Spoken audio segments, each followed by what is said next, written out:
YouTube, there you going.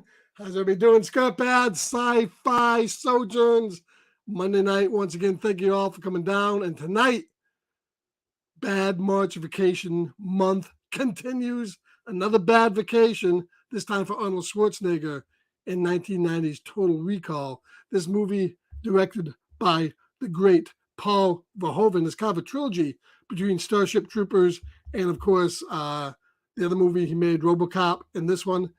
Back in the 90s, he was kind of like gold with these type of movies. Ronald Shusett, Dane O'Bannon wrote the screenplay. They also were responsible for the Alien film. And this was based on a Phillip K Dick short story. You know, look at the stars in this thing. Arnold Schwarzenegger, Sharon Stone, Michael Ironside, Ronnie Cox, practically teaming with 80s and 90s horror and science fiction movie icons.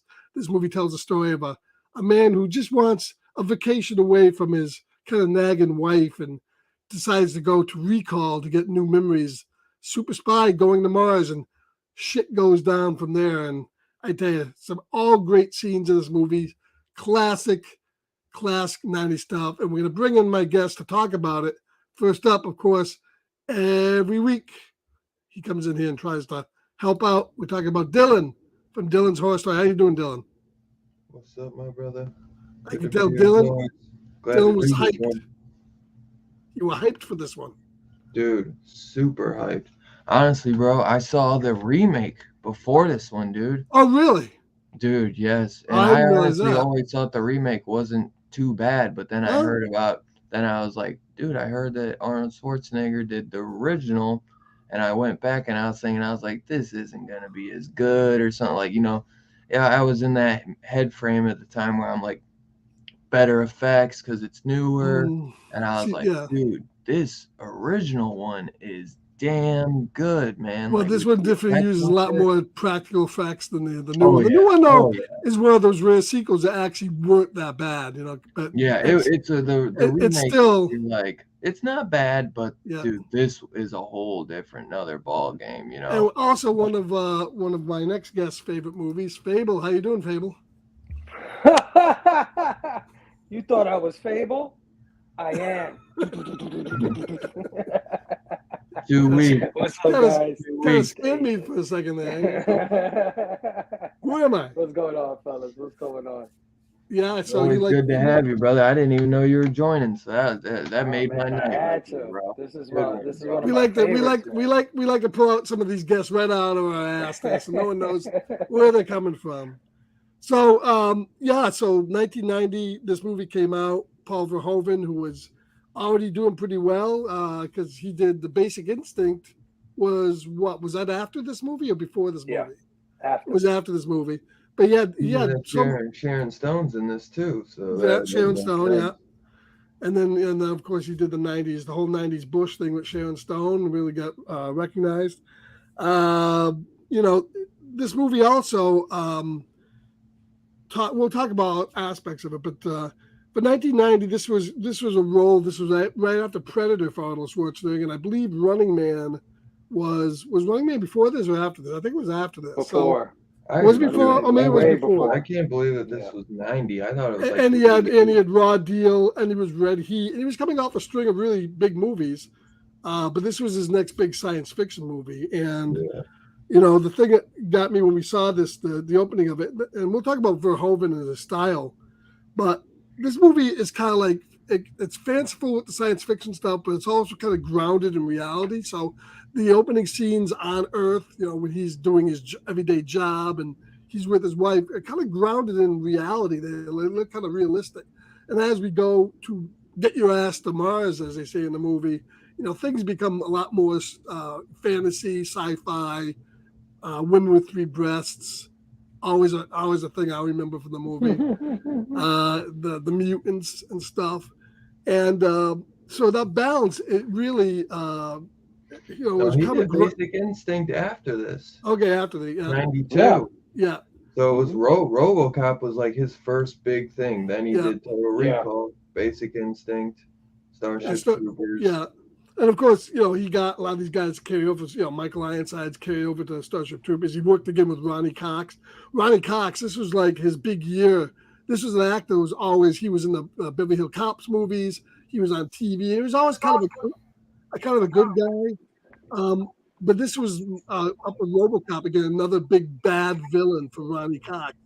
And Ronnie Cox, I think, really makes this movie. The villain in this is good. He's RoboCop good.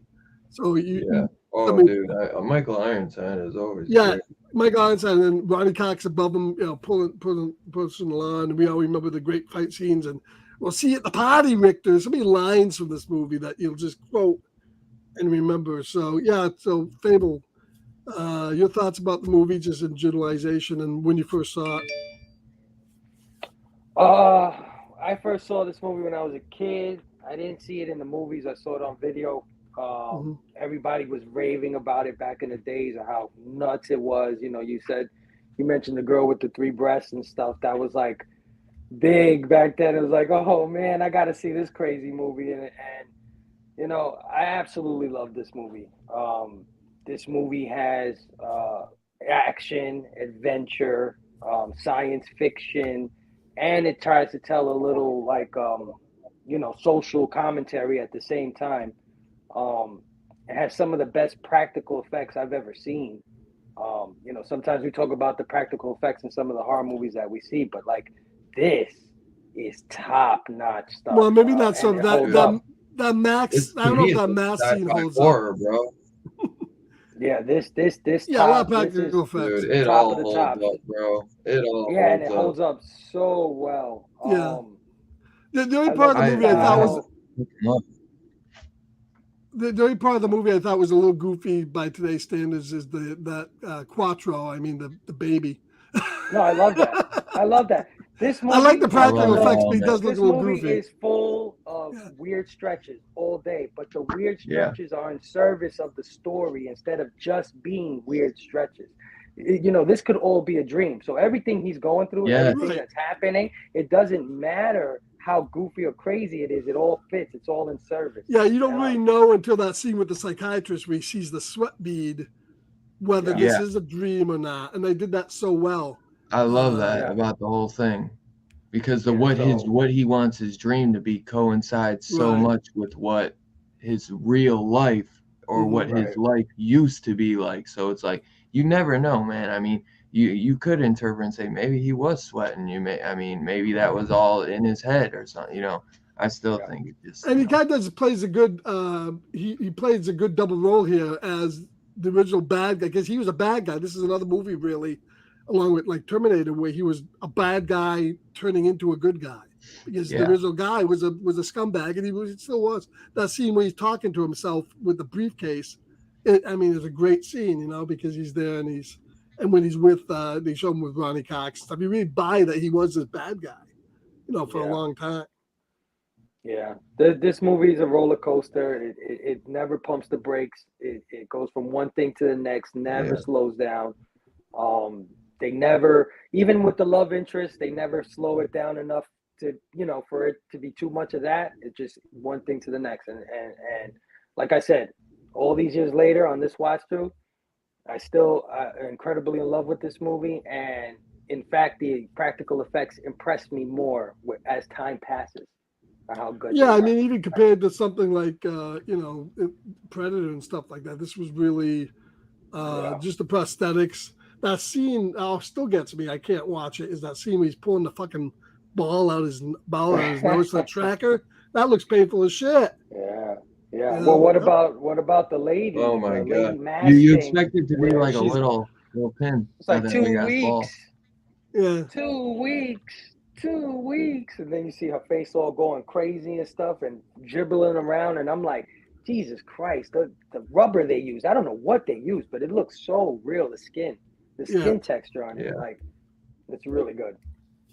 Yeah, and you're not expecting that because you don't really see him getting any of that stuff. Where did he get that prop from, and so forth. There's so many good scenes in this movie. We'll talk about a couple of them. Go ahead, Dylan. So you saw this. Your impressions of it, just over you touched on it. Yeah, I probably saw it like the same week that I saw the remake. So whenever the freaking remake came out is when I first saw it. I wish 2012 maybe. Yeah, so I still would have. Was it 2012? I still I was probably like not I was probably in my teens at least. 2012, yeah. So would I have been like fit? I'd have been like maybe 17 or something. But yeah, I saw it, man, and I thought it was pretty good. So I do like Colin Farrell, but then when I went back and so I was in a stage where I was like, if they did a remake, I wanted to go back and watch the original. You know what I mean? I always try to go Right. back and see where, like, how alike they were, how much better the remake was. And I just thought that I was like, holy shit, bro! I can't even believe they remade it because this is just a perfect That's what movie. I I was like, said. why would you guys remake it? You Why would know, you do that? They did the same thing with RoboCop, man. I'm like, why dude. would you Oh my do God, that? I know, right, bro? They should come up with some fucking new ideas, man. Yeah, you And dude, can't. at These least movies Total are too. Recall is Yeah. watchable. That RoboCop remake is Yeah, fucking it's horrible. terrible. Yeah, it's terrible. Oh my God. And honestly, I bet you if I went, see, back then I was a little more not as crazy. Like if I went back and watched the Total Recall remake, I might think it was dog shit now. I don't know. I saw it really the one time, and I remember it was always on TV. It's not a bad film. It just has none of the soul of this movie. Yeah, None of the nothing soul. at all. None of the fun that's in this. I think No it does fun at apply. all. It also applies, I think, to the book a little closer, maybe. The That's remake what does. the remake does. That's It's a what it lot really more. does. It seems like they're going with like in 2012 and like to I'd say from like 2010 or maybe even 8 to like 2015, 16 they had that like that certain futuristic look Right. and it all just feels the same. Of You course, know what I mean? a lot of it hinges on the actor. I mean, there's a big difference between you get an actor like Colin Farrell, then you get like Arnold Schwarzenegger. Now, obviously, you're gonna like kind of like adjust things for Arnold's big action scenes. They're gonna be bigger. They're gonna be more over the top than Yeah. what you're gonna see with Colin Farrell. So the whole movie dynamic changes when you have an Arnold Schwarzenegger in that role. I mean, he was coming off Yeah. a Predator. Really, that was his big one. Shit, I went to see.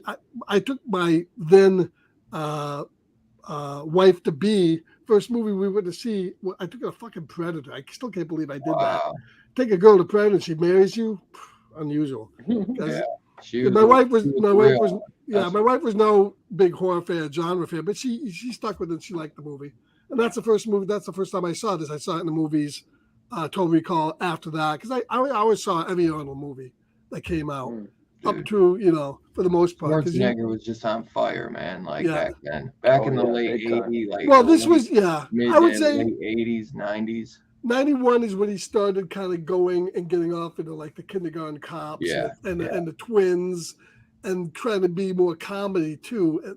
I feel like this is the start of that though, Yeah. where because you see where he's kind of making like the faces and stuff, where it's very comedic, where you know what I mean, like, and you see like the dummy and stuff, and you see like he could be a bit like he could be a little jokey. It's very light in this, but I feel like that might have been like someone like he could maybe do comedy. Well, he always And did the then he one-liners, and he got- always did it He pretty got the well. punchlines like crazy in this Yeah, movie. straight up, man.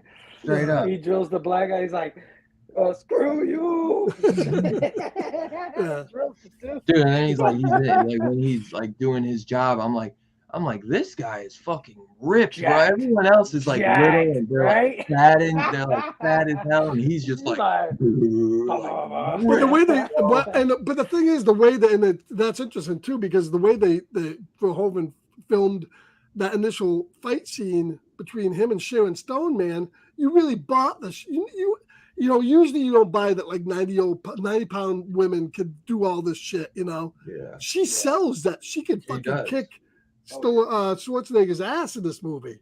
Yeah. And she really, the way they staged it, just the whole fight choreography is so good. Yeah. It also, I'm sure it wasn't all her, but still, the stuff she did it pretty well. Yeah.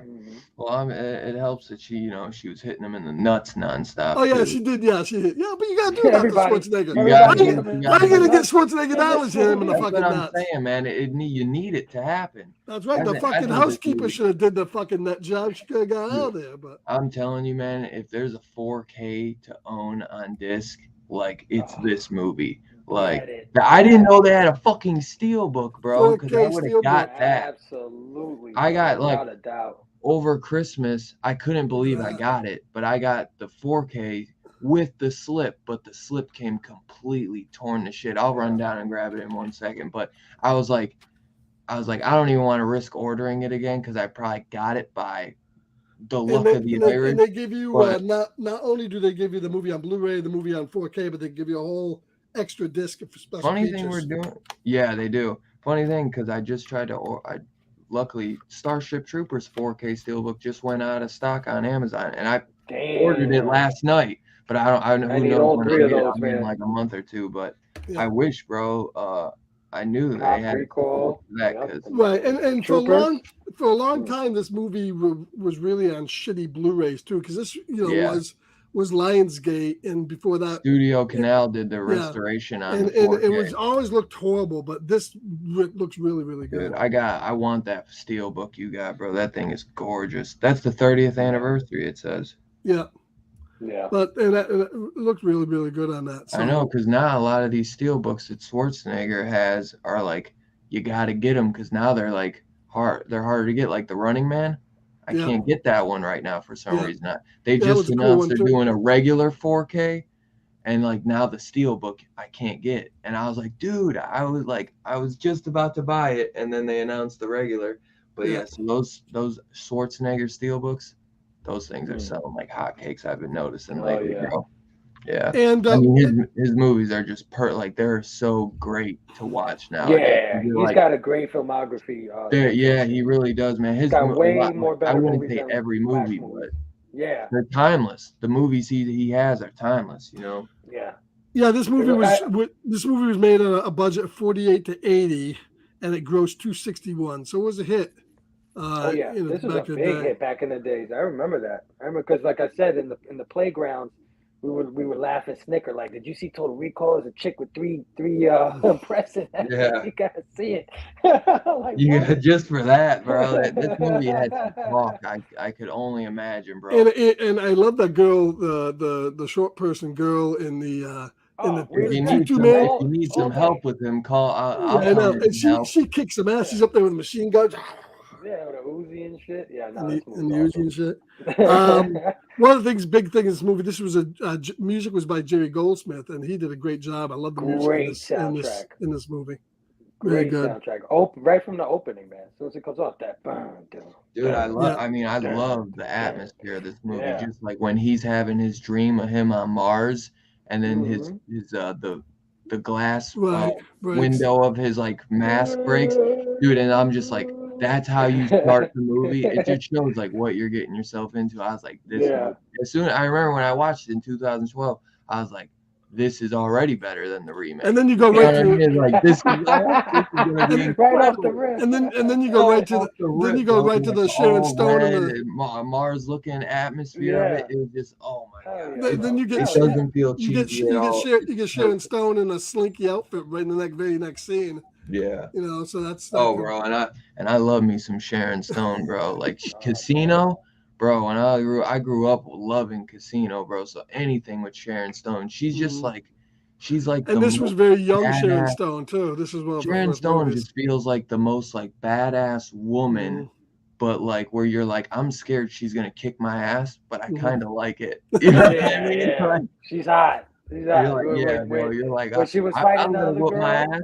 I'll let when she was fighting another girl and fucking Schwarzenegger picks up the gun, the way her face switched up, she was like, honey, you wouldn't shoot me.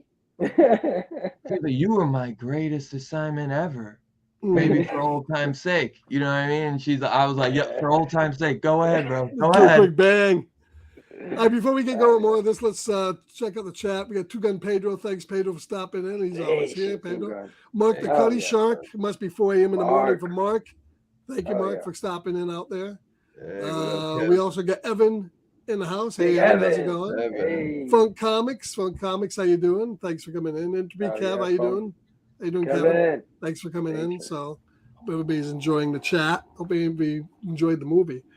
I think as I said before, I think one of the things that help this movie is every guest star is a banger. Michael Ironside is great. I mean, you buy in this movie that he's Sharon Stone's husband. He gets so fucking pissed off when after she's dead, the look in his eyes, he just wants to kill the fucking guy, you know. And he's doing it against orders of Ronnie Cox. And Ronnie Cox, really, after RoboCop, he pulls off another good villain here, Cohagen. Really, really good. It's the same villain from as RoboCop. RoboCop, he brought him over. Yeah, he brought over Dick Jones. Not Dick Jones, Cohagen. It was great.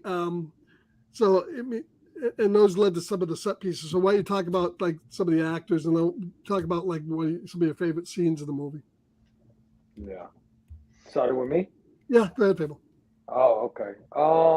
Some of my favorite actors. All right. So I loved Arnold, of course, in this. Arnold is fantastic. It's one of his best roles, in my opinion. Of all his roles, this is a top fiver for me. Total Recall, especially because of all the one-liners. I mean, he has a ton of them. Like when he kills Sharon Stone, consider this the divorce. Yeah, that's a great line. I freaking love it. I love it. So yeah. Other than him, I mean, there's a ton of characters that you love. You mentioned two of them. Ronnie Cox and Michael Ironside are fantastic villains in this movie. I guess I would say Sharon Stone, because Sharon Stone was badass. She was kicking ass, you know. She played both sides of the fence very well. For this being one of her first roles, I mean, she knocked it out of the park. I mean, I hated her and loved her at the same time. She had a good death too. She got bullet right to the brain.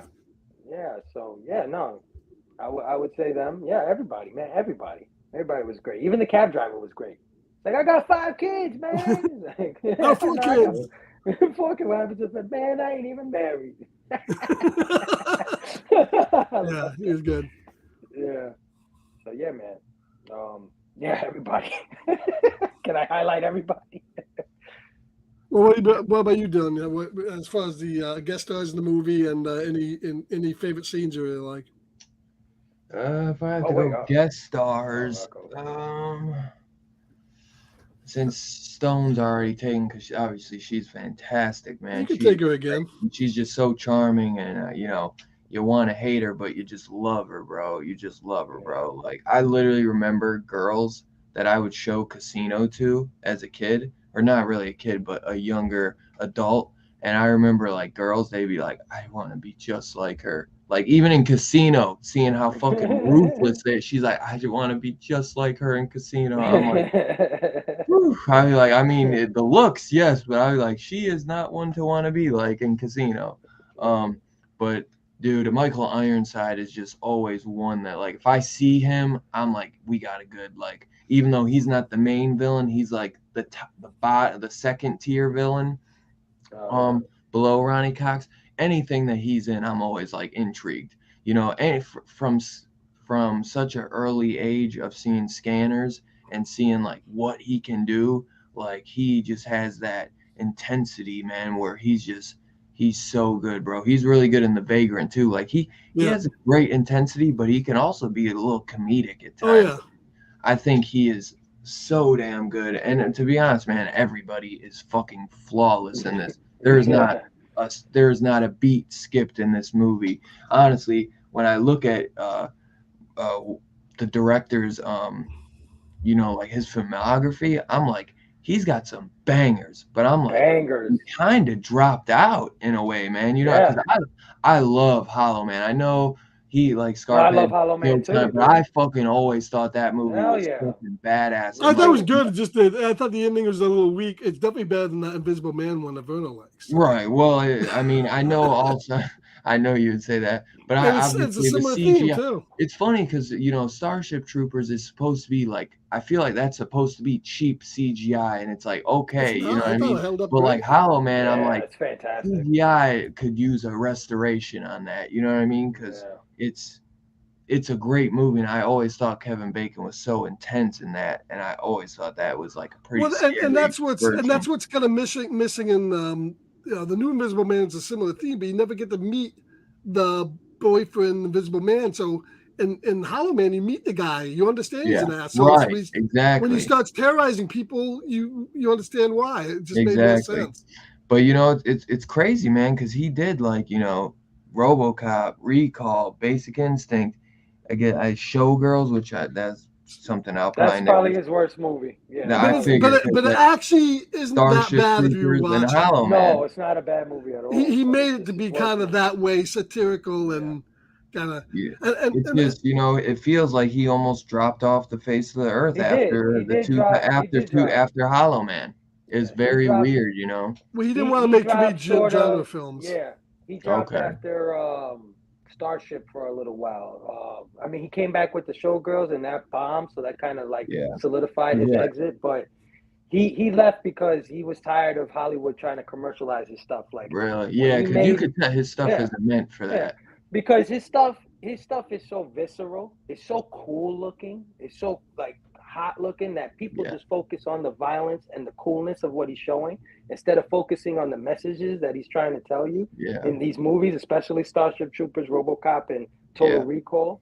That all they see is the violence and the cool effects and stuff like that, and all they want to do is make sequels and make toys, and he's not interested in any of that. I can't believe I saw freaking RoboCop and obviously, and then I saw Starship Troopers before Recall.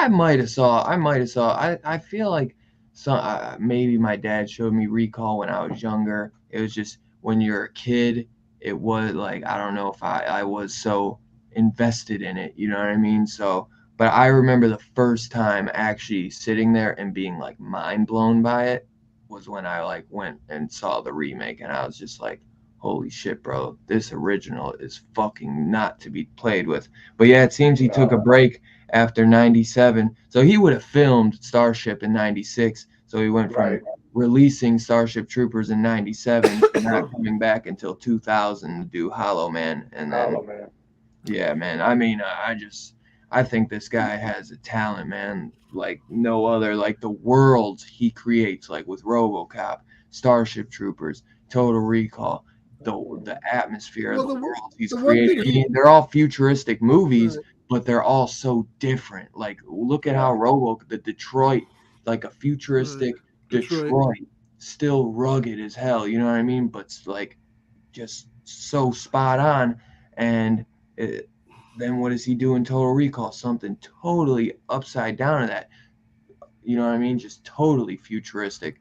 But like watching it today, man, like that 4K I got is just gorgeous, bro, where nothing looks like where I'm like, oh, these look like cheap sets, like they look outdated. You know what I mean? Like you can tell, you're like, yeah, this probably wasn't filmed today because it's not so flashy and all this, but it's like it's just so well done, man. And especially the scenes on Mars, which still kind of hold up all the stuff that when they're being expanded out. I'd say my favorite scene, though, I'd say before I forget, because I know you'll go to Fable, because I said my favorite. Yeah, I didn't say my favorite scene. Go ahead. You got it, because this is the one that you got to do like a favorite scene. I'd probably say it's tough, bro. It's fucking tough. But I'd maybe say it's either the old lady or like when he's having the but like, you know, like 2 weeks.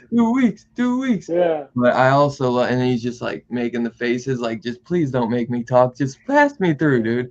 But I really do love when he's talking to himself for that video and he's like, you're gonna have to get that tracking device out, and obviously they use like a fake sculpted head for the seal, but it's so but it looked better than the one they did in Terminator, though. And then he pulls that you think it's just gonna be like a little like tracker or something. He pulls that big ass red ball out, man. I mean, where the fuck was that hiding? Right. I'm like, that's what I'm saying. Such a weird stretch, right? But and he's lucky that thing wasn't up his ass, then he would have really had a hard time.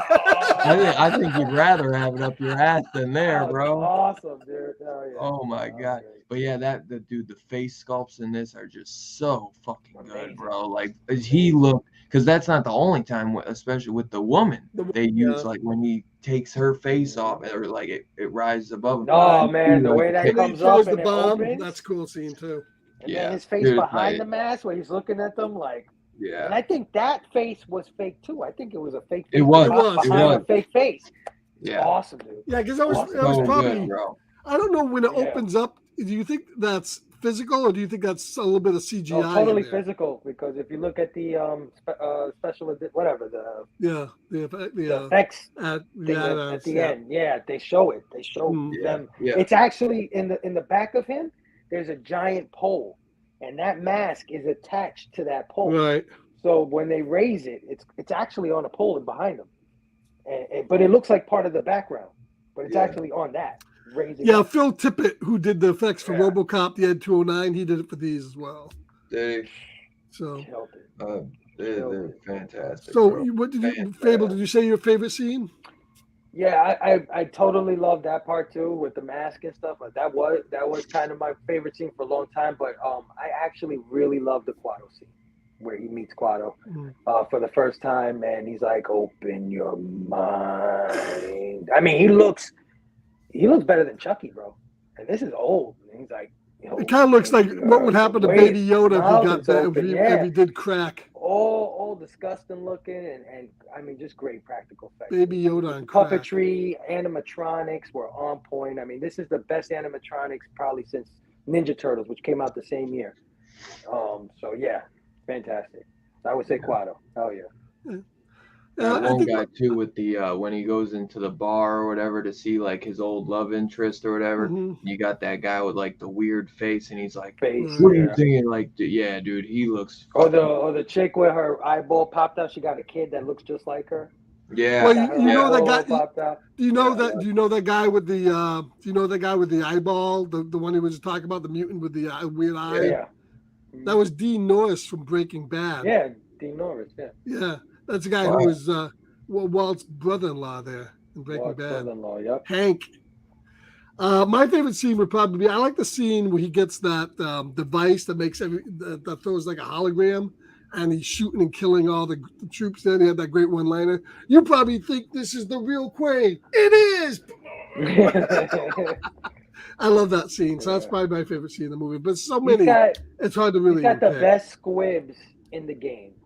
Right. If you look at RoboCop, Star Trip, and this one, when these people get shot in these movies, it looks so visceral and crazy. It looks real, bro. Right. It doesn't look like no fake shit. Like, dude, if somebody shoots you, bro, they're taking chunks out of your. And that's what really, and that's what's really the thing I hate worse about modern movies and CGI is the shots. The wounds. Oh my god, I hate like even in John Wick. All you see is a little hole in them. Yeah, I mean, it's just terrible. I mean, it looks so good in this movie. I'm telling you, you get shot with a shotgun, bro. Like, you're literally getting a piece of you popped off. You know what I mean? Like, or you're getting holes inside you. Like, it's not a fucking joke. That escalator scene where he takes the guy's body and go like that. Yeah, he turns around. Yeah, he gets shot several times. Yeah. Like, Jesus Christ, this Swiss cheese in this dude. Best squibs in the game, Paul Verhoeven. Oh yeah, well look in the RoboCop unrated version that they didn't show, the X-rated version, where they show the full Murphy death scene, and he gets shot like 1,000 times. Yeah. And it turns him into Swiss cheese. Same thing there. I mean, they do it so well. I'm so glad I don't have 4K RoboCop. It's so believable. 4K. That's why I just literally once I watched this, I was like, holy shit! I was like, this guy did Starship. I didn't know. So I went out and I ordered the steelbook for Starship Troopers, and now that's this movie on steroids. I mean, there's so many gory, bloody. No, all three of them have the same through line as far as style and structure. They all have the over-the-top action, the over-the-top blood, women and men intermingling in weird ways. Like, this movie also had not to the degree of RoboCop and Starship Troopers, but one thing Verhoeven puts into his movies, as you said, was a social commentary and his reliance on those fake commercials and the spots that you see that are sometimes funny, sometimes horrific. You know, that helps to set up the world. And RoboCop was the newscaster, and then all the other little commercials they have. In Starship Troopers, it's a whole fascist, want to know more, press here, and they had all these videos running. He does that to a degree in Total Recall with the early Recall stuff, where he's on a train and they're showing the recall, get yourself a new body, come on down. So not too much as much of a degree, but and that kind of plays into all his. He was making a commentary on the whole like cosmetic surgery type thing when they did this, but this time it's going to be an inward. It's going to be implanting memories in your head. That's in this movie too, and that's the thing missing from a lot of other movies. You don't get that social commentary mixed in. That's not hitting you over the head, but it's done in a sly, very satirical way, and that and that's very good in all three his movies. Yeah. RoboCop is capitalism, and Starship Troopers is propaganda. Fascism and propaganda. What's your favorite? What's your favorite movie? Is well of those three. Well, I would say Robo. Basic Instinct counts as one. Yeah, well, I would say RoboCop. That one is my favorite. Robo would be my favorite. Yeah, RoboCop is my favorite. Followed probably by this one, but all three. I mean, even Starship Troopers, I watched it last night. It's so good. I fucking love Starship. And Michael Ironside is so good in that movie too. He's even better in that movie. It's probably RoboCop, but it's very neck and neck between Recall and RoboCop for me. It's honestly it's different because this one is a little bit. I feel like this Recall I can have a little more fun with. RoboCop. It's over the top. RoboCop is a little more serious. I feel like it's still fun, but it's definitely more of a serious tone than because obviously it's like this guy has been murdered, lost his whole family and shit. It's a little more. It's a little darker, it's darker, it's deeper, it's more somber. The practical effects make this a little funner. You know what I mean? Yeah. Right, because you don't have the big robots and all and that type of stuff. And then Starship Troopers is totally in space and stuff. Yeah. All right, so I guess the last thing I guess I would probably want to hit is walking around that suit. Yeah. What you think is some weaknesses of the movie, and I'll start off because it's always easy to see the hard parts on some of these movies, the good stuff, but when you have to kind of look for bad stuff because the movies are good.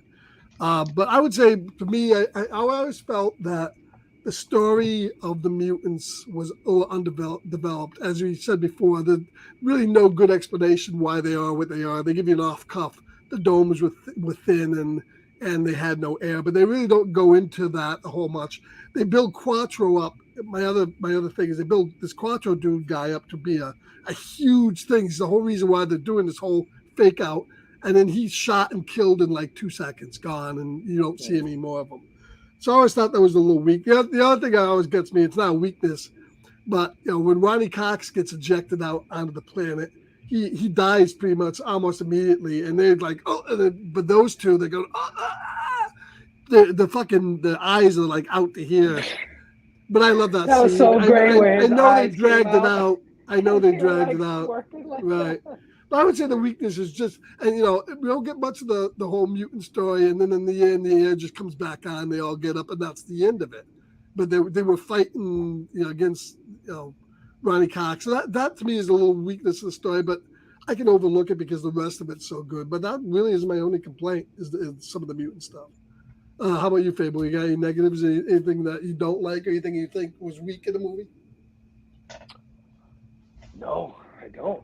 I think this movie's strong from beginning to end. The only part that I thought was dumb, but I still love it, is the part where he does the fake out with the hologram. Where they're, you thought it was me? But the first time when they start shooting at the hologram, they were across from each other. They should have killed each other. Right? They were just right across from each other, and they're all both shooting from both angles at this hologram, and none of them are getting hit on the other side. So I thought that was, when I noticed that, I said, that somebody didn't think that one all the way through. But I love that scene still. Yeah. So, I don't know. Yeah, especially how he's lying. Anything from you, Dylan? Anything that you think is a little weak or you have issues with? I think I'm right there with Phil, man. I really am just so invested in the whole movie all the way through. Yeah.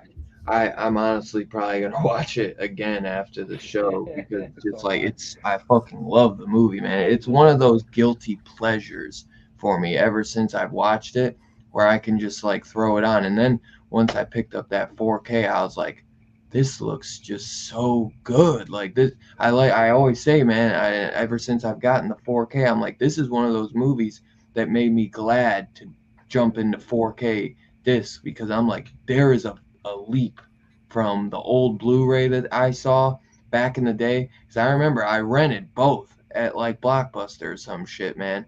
Or maybe it wasn't Block, maybe it was just some mom and pop drug mart store or something. But I remember renting these on disc, and I was like, this movie is incredible.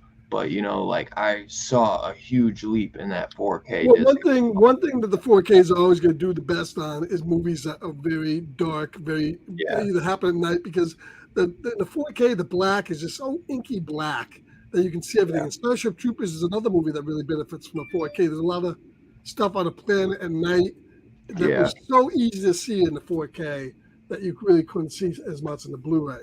So that Starship Troopers, if you haven't picked up that one, that's an amazing disc as well.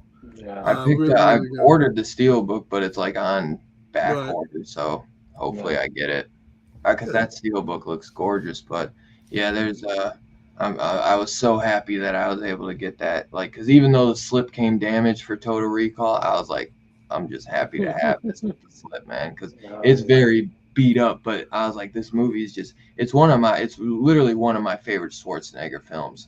Like, I know one of the things I wish I had, I know several years ago, I think it was maybe 5 years ago, one of the toy companies made that figure of Arnie as the woman with the mask. I think I do. With the mask coming off, and I wish I had that. Yeah. Because that would be such a fucking hot. They didn't make a lot from that movie. At first, I was like, that would be a lot to I have. was like, did In Search of Tomorrow talk about this? But then I saw it's in 90. It's not. I thought this was in 88. I didn't know. It is an 80 movie though, because it feels really like an 80s, man. It feels so 80s. This is the last hurrah. Yeah. For that era. This one right here. They were filming this in the 80s for sure. Yeah. You know what I mean? Written, concept, practical effects were all laid down in the 80s. Right. And just released in the 90s. No bullshit CGI. You know what I mean? Like, this movie's just, it's fucking fantastic, bro. No wonder, like, shit like this is what gave Schwarzenegger a career, man, because you almost don't even need him to be a great actor in these movies, because he was just picking such great movies. Like, Predator is just a fucking fantastic movie. You know what I mean? It doesn't matter who, but you throw him in there and it just became iconic. You know, he made great scripts turn into like iconic movies, you know? Right. He had such a presence. And you can tell Predator is a great example, because Predator is a great example because the second movie, I always liked the second movie. But having Danny Glover compared to Arnold Schwarzenegger, you can't hold. There's no comparison.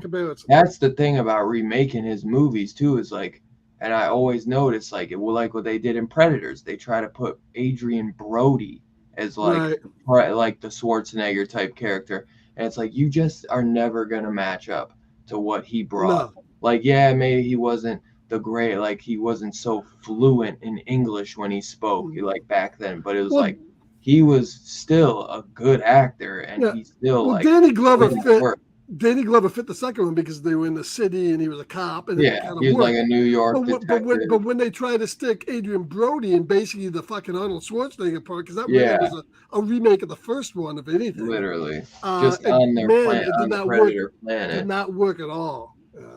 Yeah, dude, honestly, that movie is really good. It's just his, like, if they put anybody else to play that character, or don't make Adrian Brody be like a Schwarzenegger character. It's like, put him in there as one of the other guys. He's not that big, you know what I mean? Like, they should have cast Dave Bautista or something like that.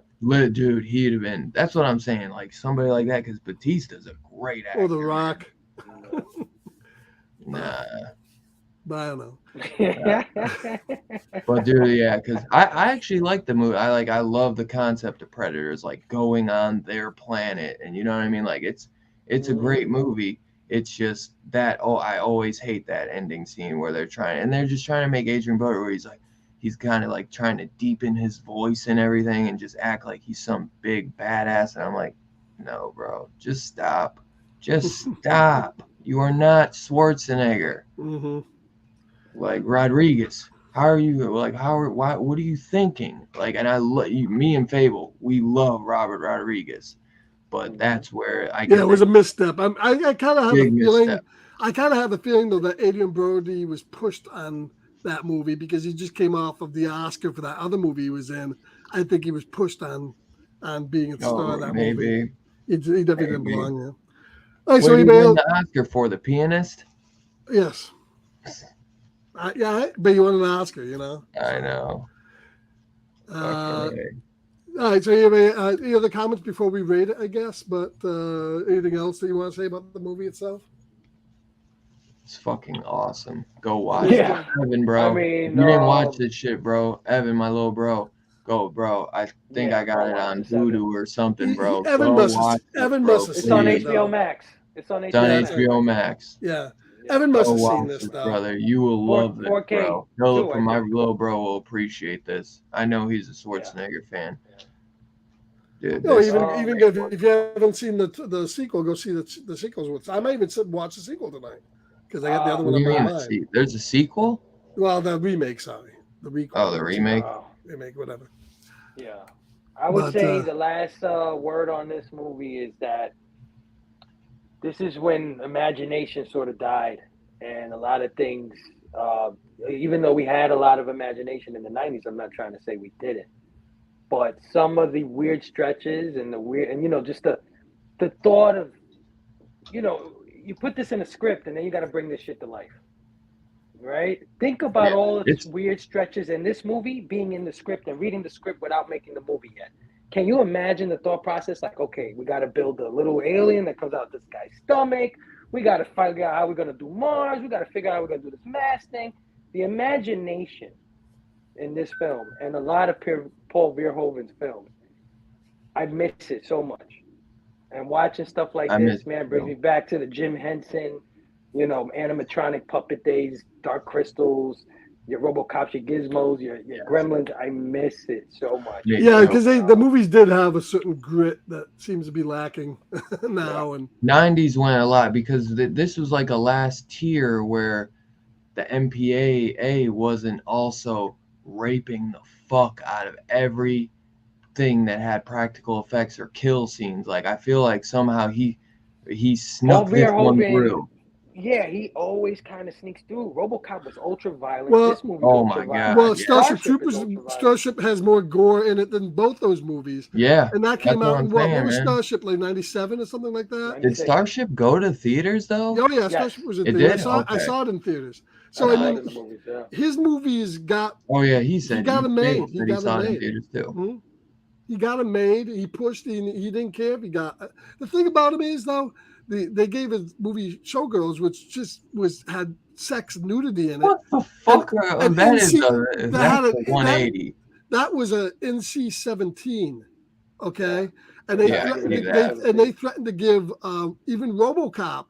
That's why he had to cut out to not get an NC or an X for that scene where he got he got shot. Murphy, yeah. But he got an R for Starship Troopers, and there's some heavy gore in that.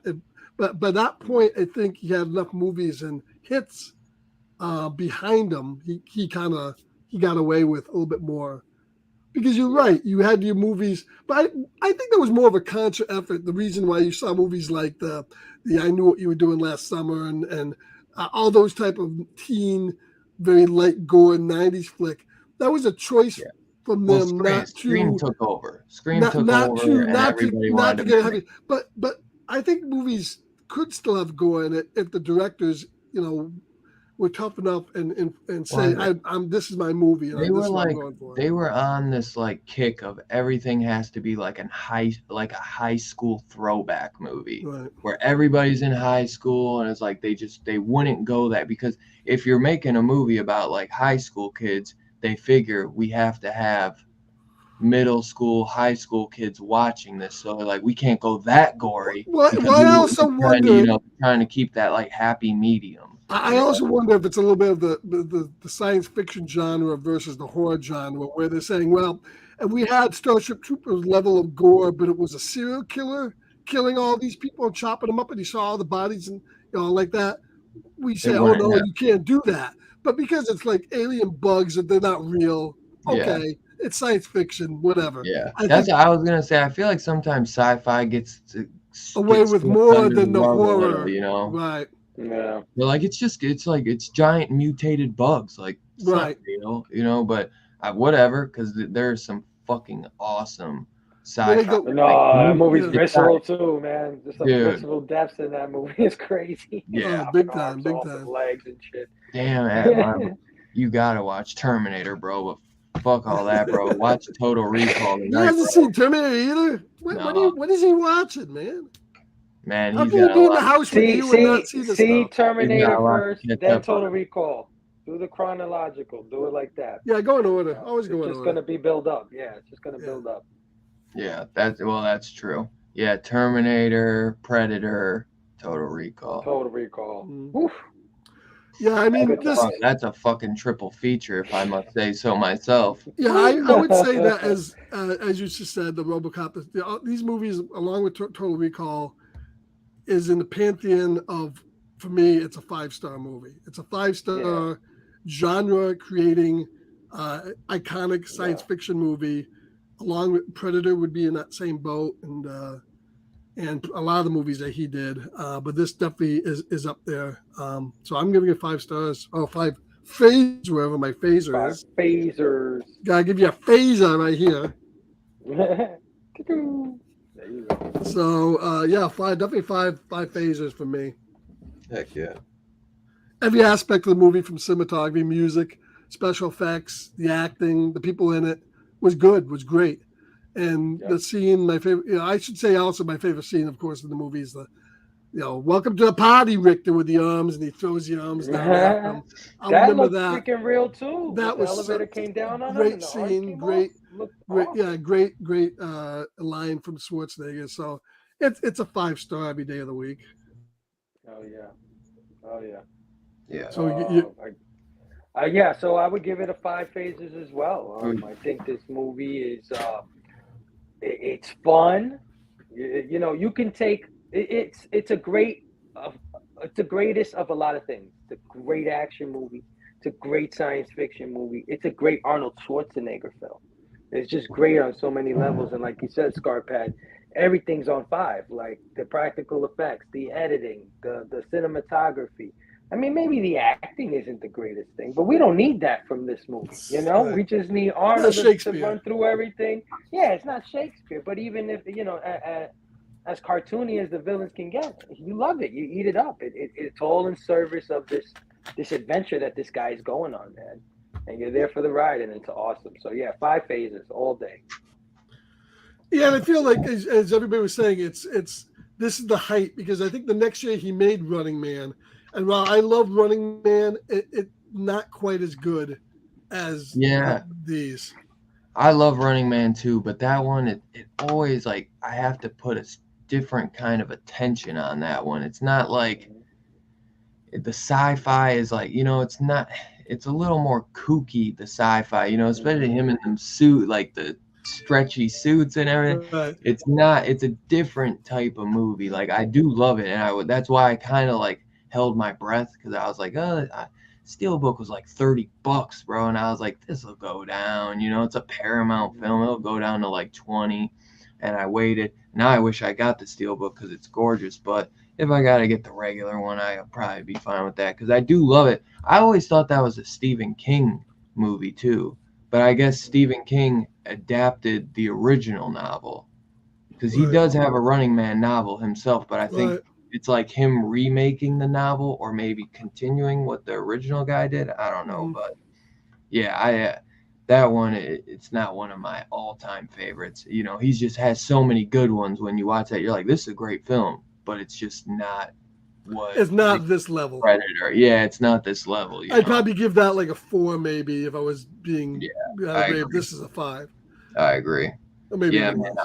So I give it a 5 all day, man. To me, it's like, it's honestly as close as you can get to a straight up perfect movie. 5 phasers, like practical effects, cinematography, the look of the film, the like I said, the effects with, like, you got full head sculpts of characters in this, and it's just fucking on the money, man. And the music too is fantastic. The futuristic stuff is on point. Like, it doesn't look like, you're like, I could tell this was made in the 80s. This looks so cheesy. it doesn't. It just really doesn't. You could sit there and say, I could sit there and say, I wouldn't even say like early 2000s or something like that, because then I feel like you go back and watch some of that and you can see, you're like, this looks outdated. This does not look outdated, man. It just doesn't, man.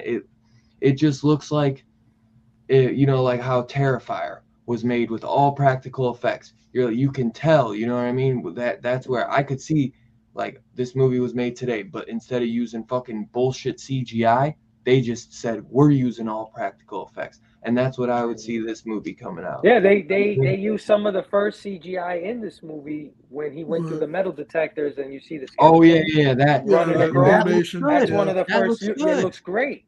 Yeah, it looks fantastic because you use it when necessary. Exactly. That's you know what I mean. And big shout out also. Big shout out also to whoever Paul Verhoeven uses as an art director, because Dylan, you said earlier that the movies look completely different, and they do, but they also look the same.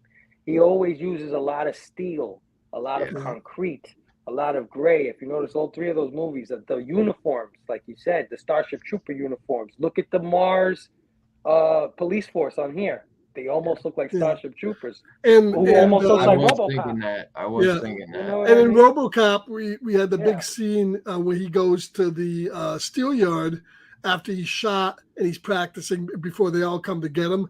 In this movie, we have Schwarzenegger going to basically a warehouse steel yard and setting up the. That scene felt very similar to the RoboCop one. Yeah, definitely. So with the rats and stuff like that. No doubt. Yeah. Yeah, so it's, you know, he does a good job there. And I just think the other thing is, today if they made these movies, you wouldn't have a three-titted woman, and you would not have the little girl, midget girl, or small person girl shooting. That would not be in there. So there's some stuff in there that would. Well, I don't think there's a three-titted woman in the remake. That's for sure. And there should have been. She should have had four. They should have plugged in. Up a level. That's right. One up and one tit up. One tit up. Y'all one up fucked up. Y'all fucked up. One quick shout out real quick. How about when he breaks out the chair and the fucking pole is sticking out the chair arm, and he sticks it in that scientist's neck. Oh yeah. And he takes a fucking pole and puts it to the other scientist's face. Yeah, crazy. Talk about practical effects. And the fact that they built those chairs just for that scene. Think about it. They built two of those giant chairs. I mean, crazy. Dude, it's crazy, bro. Crazy. So Dylan's giving it a 5, Fable 5, and I'm giving it a 5, so it's a 5 all day. Definitely a so 5 when you star. said you were doing this, bro. Yeah, I mean, there's a handful of movies that are sci-fi vacations gone bad. So you can do 4 or 5 of those you can pull from. And I was really pulling out my ass. And I was pulling out my ass for Infinity Pool because I was on the bubble there. But it was a vacation. It did kind of go bad. So next week, of course, we got a final sci-fi vacation gone bad, and we're going back and revisiting. A couple weeks ago, we revisited Westworld. Michael Crichton. Next week we go Michael Crichton's Jurassic Park. Steven Spielberg hitting up for the first time. Finally, and 1993. And this movie is a genre, an obvious influencing movie. Yeah. And it should be a good discussion. For like $8 during Christmas. Now I can finally watch it.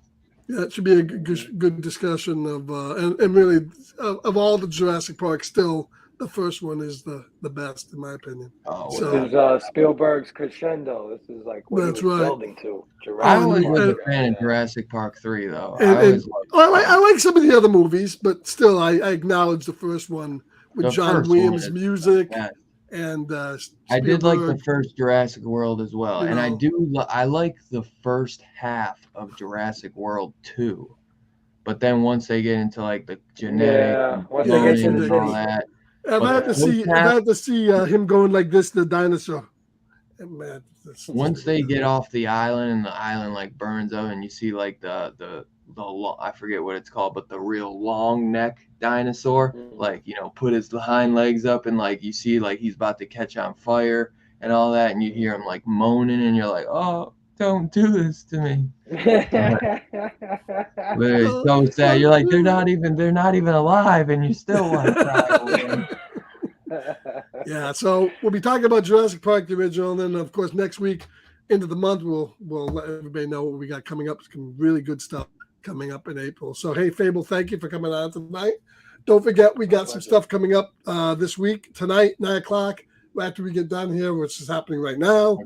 Robbie just started Don't Torture a Duckling, great Lucio Fulci movie. Have you seen it? No Total Recall. I have not seen it. No Total Recall. I have not seen it. But it deals with the church and pedophilia. Hey, it has to be worth a few laughs, right? Come on, Robbie. Anyways, and then we got Twilight Zone hopefully on Friday night. That'll be back. And Saturday, you have what coming up Saturday? American Psycho, isn't it? To end March Madness on the horror show, we're doing American Psycho. American Psycho. And we got a little giveaway, and we'll have a little giveaway at the end.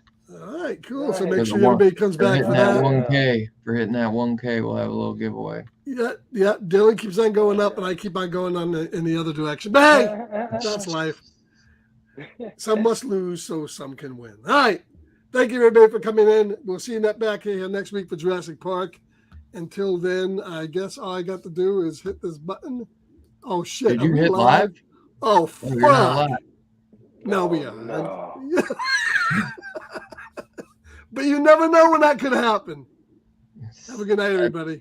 Catch you later. That's for damn sure. Station. Station.